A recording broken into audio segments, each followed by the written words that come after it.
起きているんだ。何にせよ俺は新たなる命。Seorang ahli sihir telah lahir dengan kekuatan yang sangat dahsyat. Kali ini saya akan menceritakan sebuah film anime yang berjudul Kizoku Tensei Megumereta Umare Kara Saikayo no Chikara wo Eru. Seperti apa keseruan ceritanya? Tanpa banyak basa-basi lagi, mari kita menuju ke ceritanya. Apa kabar kalian semua? Yuk kita mulai. Terlahir seorang pangeran yang memiliki bakat sihir paling mengerikan yang bernama Noah. Tapi nggak ngeband loh guys. Dia memiliki ingatan dari kehidupan masa lalunya dan kini dia dianugerahi sebagai pangeran ke-13 dari kerajaan Meeres. Tak juga itu, dia juga dikasih wilayah Amenia oleh ayahnya untuk menjadi pemimpin di sana. Karena di sana kebanyakan penduduk berkekuatan sihir air, cocok dengan Noah yang memiliki tingkat sihir air level SS. いい顔だ。が陛下そっくりに見えます。の一族が多いアルメリアを我役立く数値が違う。にせよ俺は新たなる命を授かり。6 tahun kemudian di Kekaisaran Meeres yang makmur dipimpin ayahnya Noah, kini Noah tumbuh menjadi pangeran yang ganteng, didampingi para pembantunya yang aduhai cantiknya. Di usianya yang saat ini, levelnya Noah udah tak terbatas, jadi dia ke depannya hanya fokus untuk meningkatkan skillnya saja. Tak lama dia dikabari salah satu pelayannya yang bernama Evenly. Dia ngomong kalau Pangeran Noah ditunggu kakaknya, putra mahkota, dan pangeran keempat. Tak mau kakak-kakaknya menunggu, Noah bergegas menemui mereka. Di pertemuan ini, putra mahkota yang bernama Albert mengasih hadiah ke Noah berupa pedang yang memiliki energi pekat yang terkutuk. Pedang ini bernama pedang Leviathan. Noah bisa merasakan korban-korban yang telah dimakan oleh pedang terkutuk ini. Pangeran mahkota ini terlihat agak sombong, beda dengan pangeran keempat yang bernama Henry, yang kalem dan gak sombong kayak saya. Di situ dijelaskan oleh putra mahkota dengan nada sombong kalau Noah lumayan berbakat. Dia bisa memakai pedang Leviathan yang telah memakan korban 120 orang lebih penggunanya. Noah menyadari kalau putra mahkota sangat meremehkannya. Malamnya, pelayan pribadi Noah yang bernama Zoe terlihat begitu cemas. Noah yang memiliki kepekaan tinggi menyuruh Zoe untuk berbicara apa yang terjadi dengannya. Zoe mengaku bahwa tempat kelahirannya hancur akibat bencana banjir. Zoe khawatir dengan ibunya. Noah menyuruh Zoe menjemput ibunya untuk menempati rumah kosong di sebelah kota. Tak juga itu saja, Noah juga menyuruh kepala pelayan yang bernama Dlian untuk membeli wilayah bencana banjir agar nanti bisa dikelola lagi oleh para korban yang terlanda banjir. Tapi uang Noah nggak cukup nih guys. Noah dengan cepat mengambil keputusan untuk menjual tanah di selatan kota, pemberian ayahnya. Dylan khawatir kalau sang kaisar akan marah. Namun Noah menyuruh jangan khawatir, yang terpenting rakyatnya bisa sejahtera di masa yang akan datang. Sungguh sosok pemimpin yang hebat. しかし原資はいかがなさいまどうした？ 70万リンほど必要になりますが帝都の成人男性の平均年収は農家で動かせる現金は50万ほど。そこにアルメリアからの税収や陛下に土地があっただろう。あれを時にはそれに準じて多くの民の支援。ありがとうございます。なんだ、そういえばディランもあの。 Keesokan harinya, Noah bersiap-siap untuk melihat wilayah yang terkena banjir. Tak disangka, Pangeran Henry datang ke situ untuk menjenguk adiknya, serta memperingatkannya soal pedang Leviathan yang ganas dan memiliki kehendak sendiri. Soalnya Henry sudah menyelidiki sendiri dari omongan Albert yang kayaknya agak iri dengan Noah. Maka dari itu Henry menyuruh Noah hati-hati kalau menggunakan pedang Leviathan. アルバートが妙なことを言ってたから医師？持ち歩くのは勝手だが Singkat waktu tibalah rombongan Noah di tempat bencana banjir.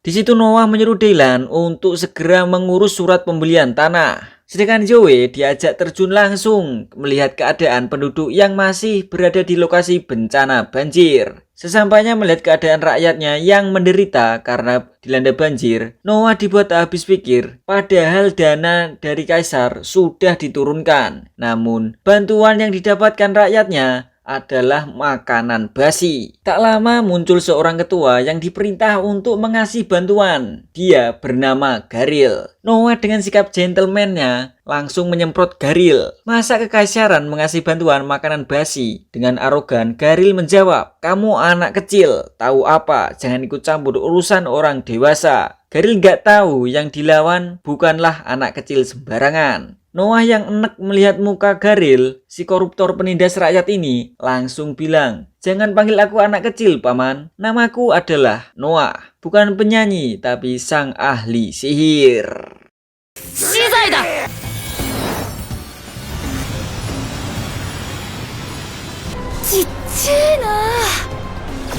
Pedang Leviathan yang bereaksi karena aura Noah langsung melaju kencang menghampirinya. Di situ Noah bertekad ingin menjadikan pedang Leviathan sebagai partner bertarungnya. Karena demi menumpas koruptor yang merampas anggaran negara dan menindas rakyatnya ini.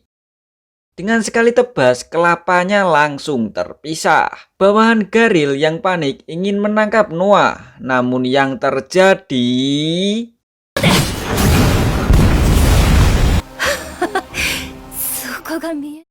mereka ketakutan melihat sihir yang dikeluarkan Noah. Tak lama muncul kepala keamanan. Dia bernama Rowan, pelayan Pangeran Henry. Rowan yang tahu di hadapannya ini adalah pangeran ke-13 langsung memberi hormat. Kemudian Noah menyuruh mengamankan bawahan Garil dan menghukumnya. Noah-sama. Sekilas kita dilihatkan Pangeran Albert yang mendapat info lalu tersenyum jahat. Waduh, apa infonya ya guys? Pindah di Noah yang menghadap kaisar. Noah terlihat gugup. Dia siap jika dihukum karena menjual tanah pemberian kaisar untuk membeli tanah bekas banjir demi menyelamatkan rakyat dari orang-orang licik. Tapi sungguh beruntung, kaisar malah memuji tindakan Noah yang mementingkan rakyat dibanding kehidupan pribadinya. Ya begitulah guys, seharusnya pemimpin. Masih muda, kaya, baik, suka menolong, dan rajin menabung kayak saya ini. 1, 2. Di pusat kota Kekaisaran Meres yang begitu damai dan ramai, terlihat Noah dan Zoe. Mereka masuk ke sebuah gedung untuk menonton acara orkes nyanyian. Noah sangat terpukau dengan paras cantik dan suara merdu dari penyanyi yang bernama Alice. Pada saat Noah lagi asik menikmati lagu, ada 3 pria mesum yang bikin rusuh, sehingga Noah sebagai pria jantan dan tangguh harus menolong wanita yang sedang membutuhkan pertolongannya. Tandur-tandur pari, tukule kok jeruk. Ganteng nek komburi, kok ngarep kaya munyo. Manis mergo gingsul siji, isa-isa dimaklumi. 2. Woi, ketak. Karena banyak drama, Noah langsung mengasih pelajaran ketiga orang mesum ini, sehingga membuatnya kabur ketakutan. Muga-muga ana Spiderman lewat terus ngewangi awak dhewe.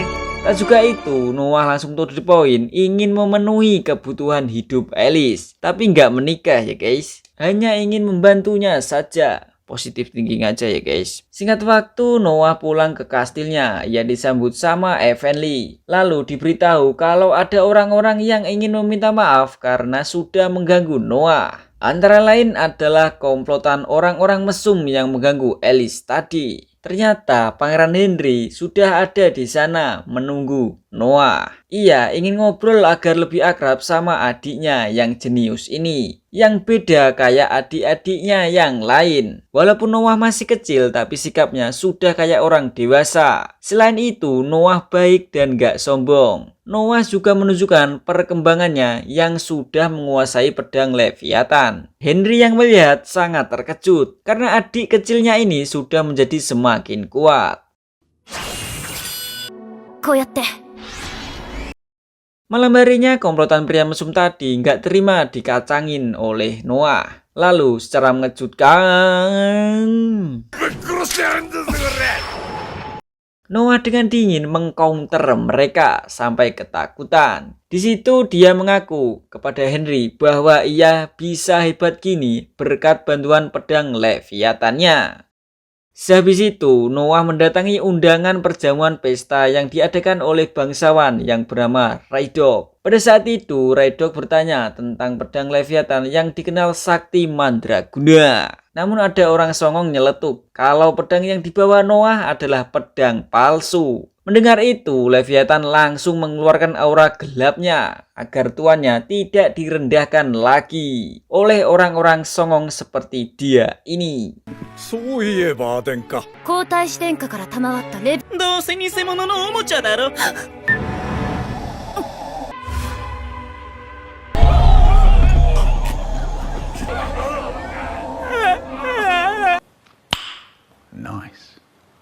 Dan dari situ semua orang langsung berbondong-bondong memuji Noah karena berhasil menguasai pedang Leviathan yang terkenal terkutuk tuk tuk tuk. Sehabis kejadian ini, ada beberapa bangsawan ingin berkenalan dengan Noah. Salah satunya adalah Byron Allen bersama putri angkatnya yang bernama Cindy Allen. Noah sedikit tertarik kepada mereka karena ada bangsawan yang mengangkat budak menjadi anak angkat. Byron mengaku bahwa Cindy ini sangat cerdas dan cepat beradaptasi kalau diajari sesuatu. Habis itu Noah ingin mengundang Byron dan Cindy ke kastilnya. Kemudian Noah memberitahu Raidok bahwa kenapa dia tertarik kepada mereka karena pedang Leviathan lah yang memberitahu bahwa Cindy sedari tadi ingin melindungi Byron karena jarang sekali anak bangsawan yang bersikap kayak Cindy. Itu juga salah satu kenapa Noah tertarik pada mereka.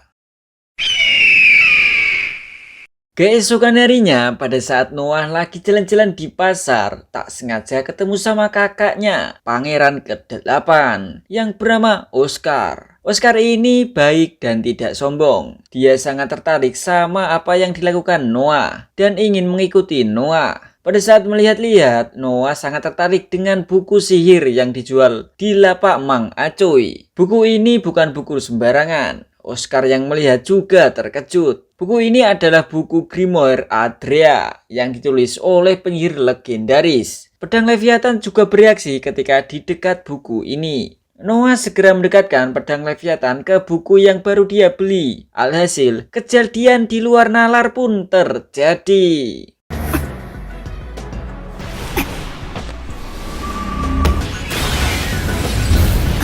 Nanda?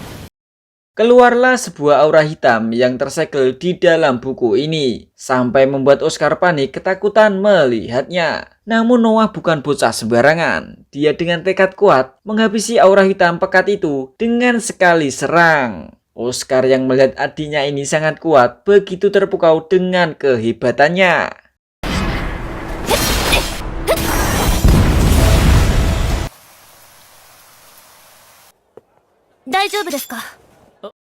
Tak lama dari itu, ada seorang pedagang yang menawarkan barang antik ke Noah dan Oscar. Pedagang itu bernama Alan. Barang yang ditawarkan Pak Alan ini adalah sebuah cincin permata yang memiliki level triple S. Menurut pengakuan Pak Alan, cincin ini setiap dibeli sama seseorang pasti akan balik ke tokonya. Kurang lebih kayak Leviathan lah, yang memiliki jiwa untuk memilih tuannya sendiri. Tapi bedanya cincin ini tidak membunuh. Habis itu dicobalah sama si Noah. Dan ya, cincin itu langsung bereaksi ketika dipakai Noah. Lalu berubah bentuk menjadi armor. Tanpa membuang waktu, Noah langsung membelinya. Dibayarilah sama si Oscar. Hitung-hitung buat hadiah untuk Noah. Rezeki anak soleh. Ya gitulah kalau punya kakak yang baik.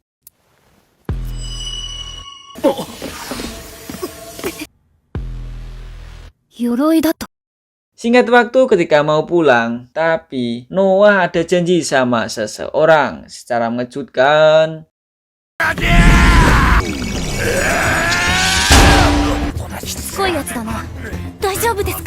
dia diserang oleh salah satu pria mesum yang dendam sama Noah. armor cincin pun melindunginya. Habis itu ternyata Noah lagi nonton konser Alice, guys. Tapi ya seperti biasa, pasti ada aja orang yang rusuh ketika Alice lagi manggung. Dengan sigap Noah langsung bertindak tegas mengusirnya, lalu pemilik tempat ini keluar dan meminta maaf atas kekacauan ini. Noah memberitahu jangan sampai ada kejadian seperti ini lagi. Tapi ya gimana lagi, pelanggannya memang orang-orang seperti itu. Kalau nggak ada orang seperti itu, usahanya akan bangkrut. Noah dengan to the point langsung ingin membeli perusahaannya agar tidak ada kejadian seperti ini lagi. Kemudian Noah memberitahu Alice untuk terus bernyanyi. Sekarang tidak ada yang harus dikhawatirkan lagi. Noah melakukan ini agar suara merdu Alice nggak sia-sia. Dan film pun bersambung dulu.